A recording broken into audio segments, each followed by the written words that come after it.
Hello सर्वांना, कसे आहात सर्वजण? काल बघा वटपौर्णिमा झाली.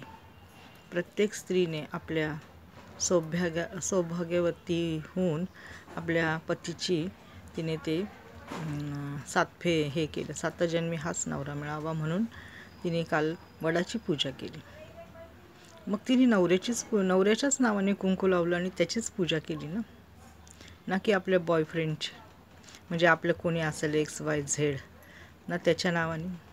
मग काय फायदा त्या बॉयफ्रेंडचा? शेवटी ती नवऱ्याची बायको एकदा झाली ना की ती सर्व आपल्या नवऱ्यासाठीच करते. नवऱ्याच्या नावाने कुंकू लावते, नवऱ्याच्या नावाने मंगळसूत्र घालते, नवऱ्याच्या नावानेच विधवा होते. नवरा जर मेला ना तर ती नवऱ्याच्याच नावाने विधवा होते. मग लग्नाला किती महत्त्व आहे बघा. लग्न हे उगाच नाही केलं आणि लोक म्हणत नाही की ह्या स्वर्गाच्या गाठी आहेत म्हणून. हो की नाही? स्वर्गात बांधल्या जातात ना. आणि त्या जमिनीवर आल्यावर आपल्याला एकमेकांना कोणत्याही रूपात भेटतात.